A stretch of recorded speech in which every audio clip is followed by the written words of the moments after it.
Bonjour, voici aujourd'hui encore la session de lecture de bons livres. Déjà, nous vous souhaitons bienvenue. Aujourd'hui, nous allons lire un chapitre du livre Les règles ont changé de Bill Quinn. Les règles ont changé. Nous prenons le chapitre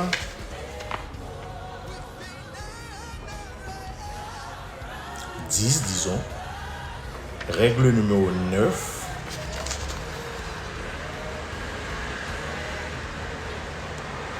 N'acceptez que des excuses valables. Je sais déjà que ce chapitre-là va vous apporter bonheur. Je vous encourage donc à déguster avec moi cette session. Et puis comme ça, nous aurons l'occasion de nous amuser un peu. Vraiment, c'est un bon livre et nous allons le déguster ensemble. Et puis là, espérant déjà que votre satisfaction aujourd'hui c'est assurée déjà dans cette session de lecture. Étant donné que nous sommes en session directe, vous pouvez, tout comme moi, partager, n'est-ce pas vrai, avec d'autres. Donc, allons-y droit au but. Règle numéro 9. Comme le livre, c'est Les règles ont changé. C'est comme pour parler de certaines anciennes règles. Maintenant, nous allons épuiser certaines règles nouvelles. Règle numéro 9. 10 règles à transgresser si vous voulez réussir. 10 règles à transgresser si vous voulez réussir. 10 règles à transgresser si vous voulez réussir dans la vie. Nous lisons la règle numéro 9. N'acceptez que des excuses valables. Nous commençons. Ce qui différencie la persévérance de l'obstination, c'est que la persévérance découle d'une ferme « je veux » et la seconde d'une ferme « je ne veux pas ». Ça, c'est une pensée de Henry Ward Beecher. Maintenant,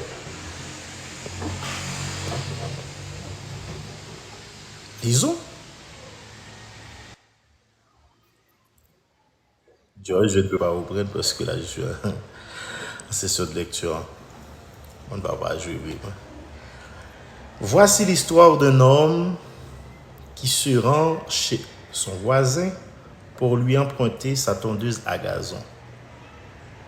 Le voisin dit « Je ne peux pas vous prêter ma tondeuse à gazon car ma femme fait un bœuf stroganoff ce soir. » L'homme dit « Mais quel rapport y a-t-il entre ce que cuisine votre femme et le fait de me prêter votre tondeuse à gazon ?»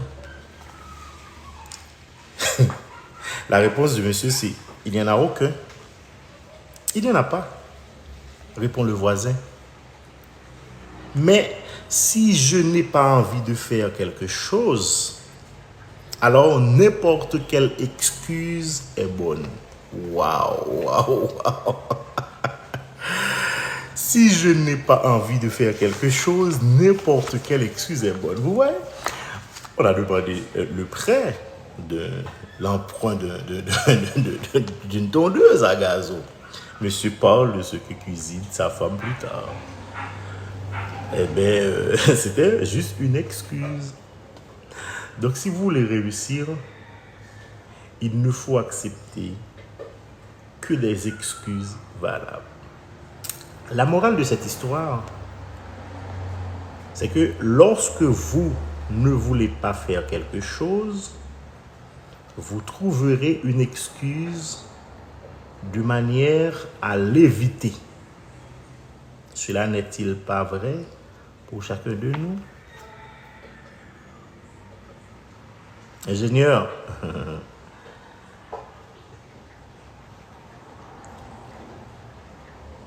les excuses sont une interruption dans le flot des habitudes qui mènent au succès.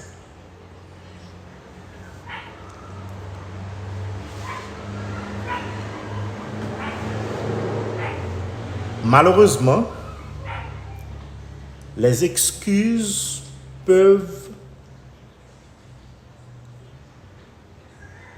très rapidement perdre leur caractère provisoire et acquérir un statut permanent.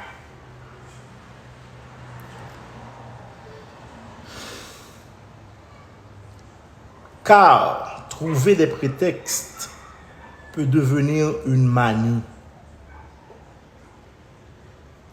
Cette façon d'échapper temporairement à vos responsabilités peut vous procurer un tel sentiment de bien-être qu'elle finit par faire partie intégrante de votre comportement. Des priorités. Les gens qui se trouvent des excuses laissent la peur, la paresse et le désir de persévérer, de préserver le statu quo, asphyxier leur besoin de réussir. Les gens qui se trouvent des excuses laissent la peur, la paresse et le désir de préserver le statu quo asphyxier leur besoin de réussir.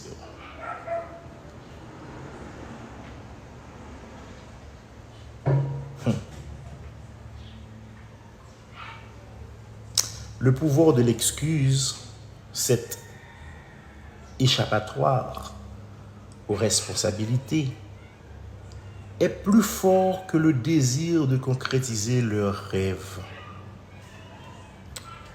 La concrétisation de grands rêves est l'essence même du sens des responsabilités personnelles. Il est important, non, il est crucial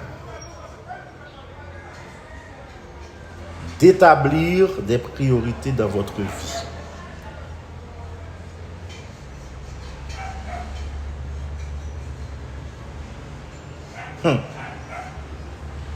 Placez votre rêve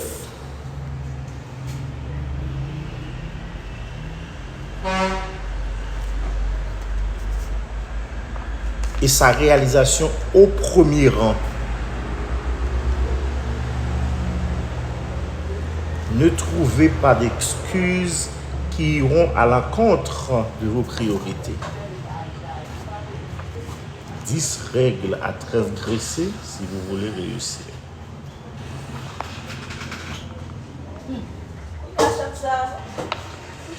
Ok. Voici un exemple illustrant à quel point il est facile de se laisser aller. Harry veut se lancer en affaires. Il choisit le marketing de réseau parce que c'est ce qui lui offrira le plus de liberté et de souplesse. Il conserve son emploi tout en montrant ses affaires, tout en montant ses affaires. Il conserve son emploi tout en montant ses affaires. Il sait que, en travaillant dur et en fournissant des efforts maintenant, il pourra éventuellement jouir d'un style de vie que peu de gens arrivent même à imaginer. Son plus grand désir est d'avoir du temps à consacrer à sa famille. Toutefois, au lieu de sortir et d'offrir aux autres l'occasion de se joindre à lui, il passe 5 soirs par semaine à regarder la télévision. Son excuse,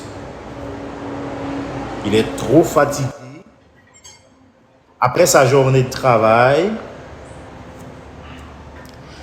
Eh bien, comment pourrait-il sortir, se montrer enthousiaste et demander aux gens de se joindre à lui pour concrétiser un rêve? Il n'en a tout simplement pas l'énergie. C'est l'excuse que donne Harry. Elle lui semble plausible. De fait, comme la majorité des gens qui trouvent des excuses, ils croient qu'elle est valable. L'est-elle vraiment?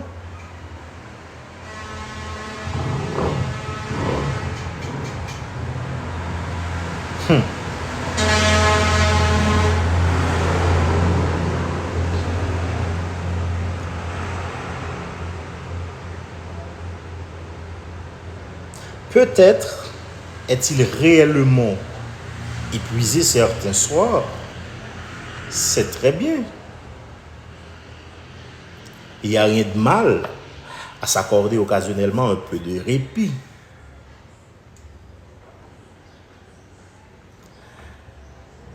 Mais Harry permet peu à peu à cette situation de devenir permanente. Et c'est là le problème. Que devrait-il faire? Ça en clair.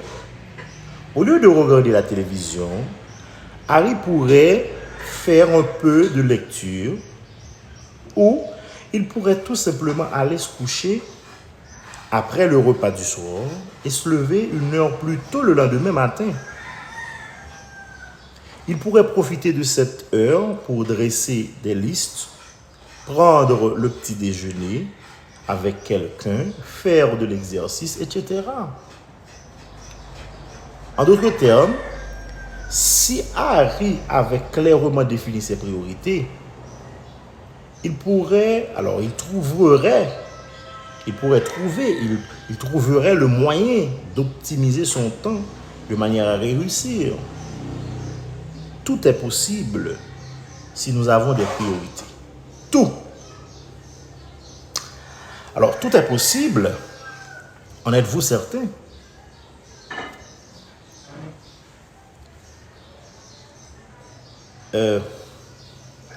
J'entends tout à coup un lecteur qui dit eh bien, je ne courais jamais 5 km en 2 minutes.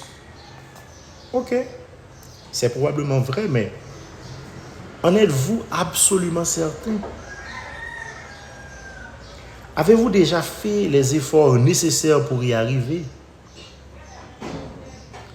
Lorsque vous étiez dans la vingtaine, avez-vous tout sacrifié?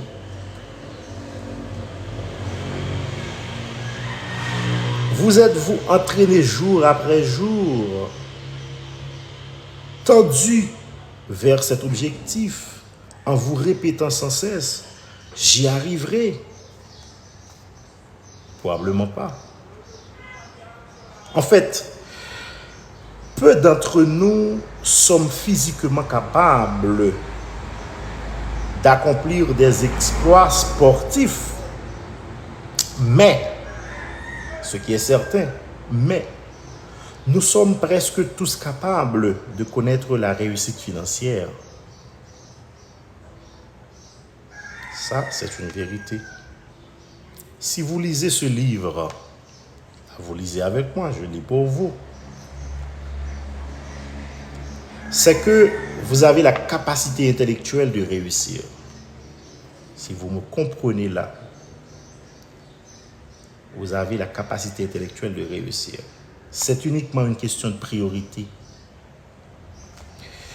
De nombreux sceptiques diront, bien sûr, je peux réussir financièrement, mais alors, je ne verrai jamais ma famille. Voilà une autre excuse.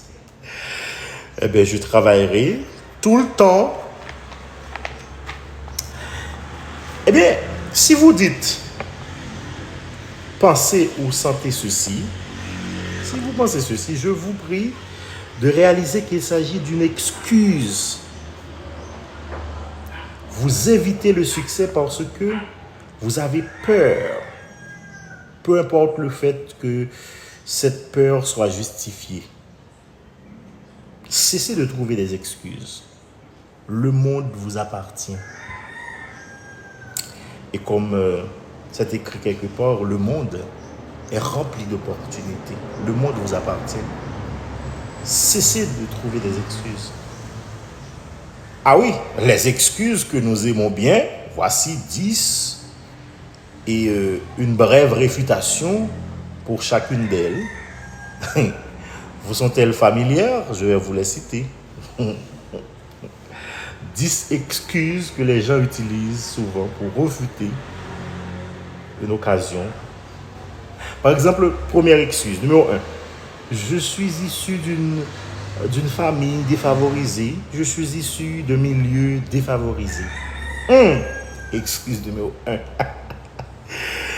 Et puis c'est vraiment dommage. Voilà. À cette place-là, vous pouvez répondre. Je vous réponds comme l'auteur le fait. C'est vraiment dommage. Alors, voulez-vous que vos enfants soient issus du même milieu?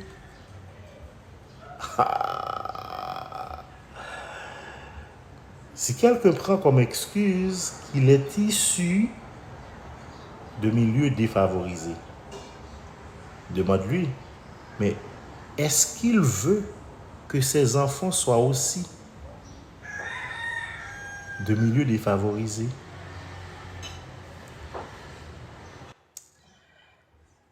Excuse numéro 2. Ah, je veux me concentrer sur une seule chose à la fois. Excuse numéro 2. Je veux me concentrer sur une seule chose à la fois. Ah bien sûr. La réponse, bien sûr. Tout le monde le veut. Cependant, vous devez en faire davantage aujourd'hui si vous voulez réussir demain. Voilà une réfutation possible. Excuse numéro 3. Mes enfants sont trop jeunes. Sont-ils trop jeunes pour vous voir travailler 50 heures par semaine à la concrétisation de rêves de quelqu'un d'autre? Parce que vous allez faire ça chaque jour. Eh bien, prenez le temps qu'il faut et montrez-leur à quoi ressemble une personne qui a réussi. Voilà une réfutation pour ce morceau d'excuses. Excuse numéro 3, mes enfants sont trop jeunes.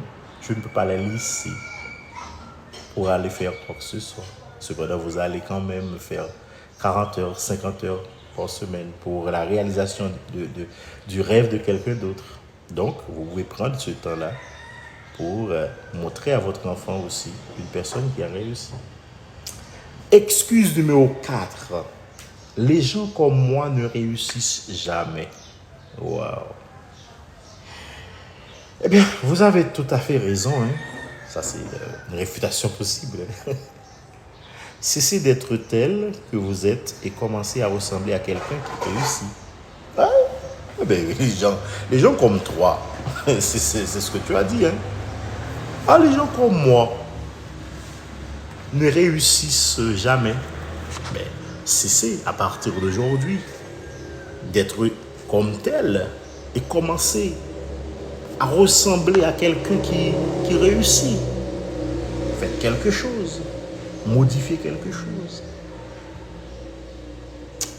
Excuse numéro 5. C'est une liste où? Eh bien, il n'y a pas assez d'heures dans une journée. Oh, je n'ai pas assez de temps. Établissez alors des priorités et éliminez ce qui n'est pas important. Voilà une règle importante dans la vie.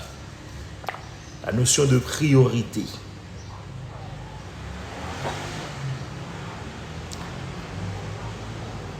Vous ne pouvez pas changer le temps. Ajouter sur les 24 heures. Cependant, vous pouvez modifier vos priorités de la journée. Et avec chaque journée, comme ça, vous aurez du succès. Modifiez vos priorités dans la journée. Merci Livio pour les likes et les partages. Vous pouvez modifier vos priorités dans une journée. Bon, excuse numéro 7 que les gens utilisent pour ne pas faire quelque chose, pour ne pas aller de l'avant, pour ne pas réussir, pour ne pas poursuivre un nouveau rêve, ou bien pour ne pas poursuivre un rêve du tout. Excuse numéro 7. Bon, numéro 6, bien sûr. Il y a un plafond de verre. Il y a un plafond de verre.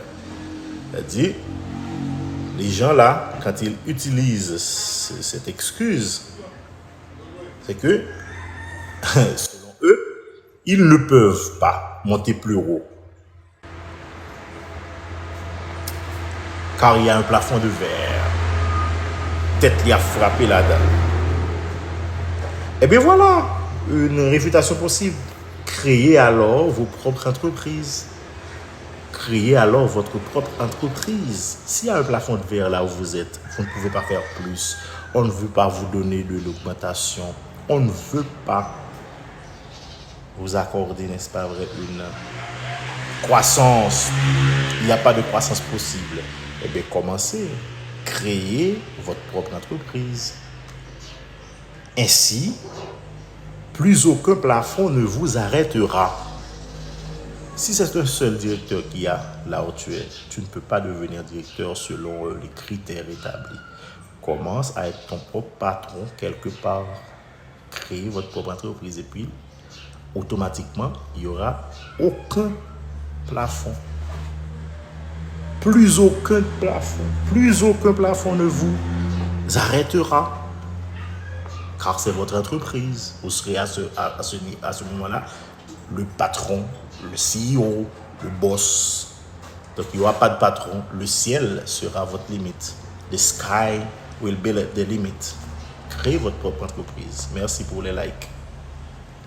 Excuse numéro 7.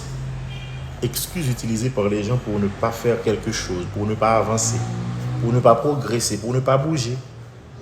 Il y a peu de chances que je réussisse. Excuse numéro 7. Bonne situation, il y a peu de chances que je réussisse. Excuse numéro 7. Ben, c'est vrai.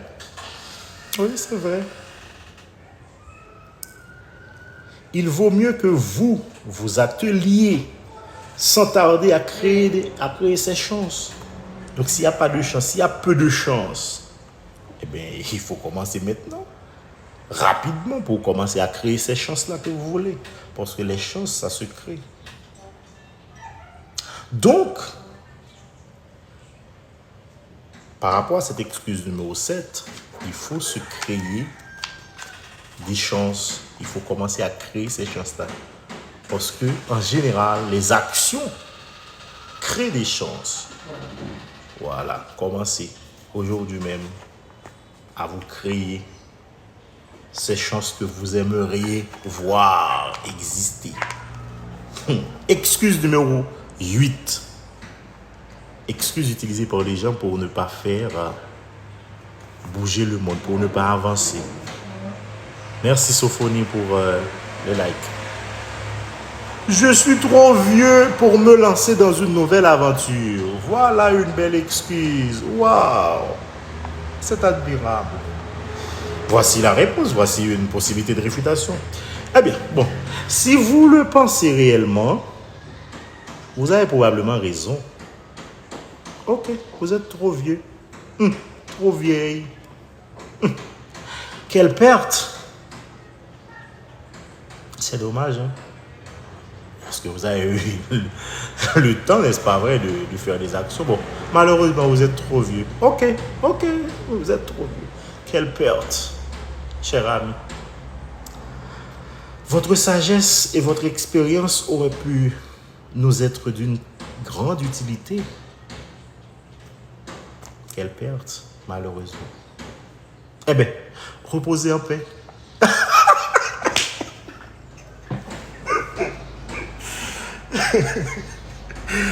Reposez en paix, ma chère. Reposez en paix. Reposez en paix parce que vous êtes trop vieux. J'ai participé à. Merci, Jean-Bélisère, pour les likes. J'ai participé à une formation à Boulay-sur-Mer. C'était un Canadien qui avait organisé, qui a pris la parole de cette formation-là. Il a dit il y a des gens, même à 30 ans, qui commencent à se jouer aux vieux. C'est-à-dire qu'ils jouent aux vieux. Ah, je suis trop vieux pour commencer quelque chose de nouveau. À 40 ans, je suis trop vieux pour commencer une nouvelle chose, pour entamer une chose pour va amener la réussite. Ah, je suis trop vieux. Ah ben d'accord, reposez en paix.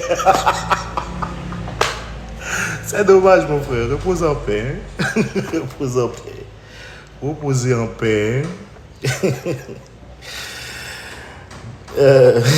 Excuse numéro 9 que les gens utilisent pour ne pas avancer, pour ne pas faire quelque chose. Ben, je suis trop jeune pour qu'on me prenne au sérieux. Tu n'as pas assez de barbe là comme moi. Bon, les gens utilisent ça comme excuse. Je suis trop jeune, on ne va pas me prendre au sérieux. Lovely. À tout à l'heure, Lovely. À tout à l'heure. On va prendre les gens tout à l'heure. Je suis trop jeune. Une belle excuse, Lovely. Qu'en dites-vous? Si une personne dit, bon, ben, je suis trop jeune, on ne va pas me prendre au sérieux. Je suis trop jeune pour qu'on me prenne au sérieux. C'est une belle excuse, hein? Ah. Voilà la réponse de Bill Quinn. Une réfutation. Parce que Bill Quinn, selon lui, il nous parle de 10 règles à violer si vous voulez réussir. La 9e règle, c'est que vous ne devez accepter que des excuses valables, des excuses passées au crible et prouver pour voir est-ce que c'est une excuse valable. Ben, quelqu'un qui dit 9e excuse, je suis trop jeune pour qu'on me prenne au sérieux, Bill Quinn répond, eh bien, si vous le pensez réellement, vous avez probablement raison. Tant pis. Tant pis. Tant pis. Ok. Je me plais avec vous. Tant pis. Cependant, votre ardeur, votre enthousiasme et votre énergie auraient été revigorants. Eh bien, grandissez. Grandissez. Si vous êtes trop jeune, grandissez. On vous attend. Le monde vous attend. Attendez que vous soyez grand. Grandissez. Ok. Ok. Alors certains auront cette capacité encore d'inventer d'autres excuses. 10 ans plus tard, on dira, bon, je suis marié maintenant. Il y a responsabilité. Oh, j'ai des enfants. On va repousser encore pour un avenir plus incertain encore. Lorsque nous prenons notre retraite, on fera ça. Et puis après, on va dire, bon, nous sommes trop vieux maintenant. Voilà. Excuse numéro 10 pour terminer notre session. 10 excuses que les gens utilisent. Regardez bien si vous avez votre lot dedans. Les choses iront mieux l'an prochain. Ça, c'est la procrastination. Lorsqu'il y aura... Voilà. Les gens disent, ben, les choses iront mieux l'an prochain. On attend. Et bien voilà. Bill Quinn a dit que, ben, la définition de la démence.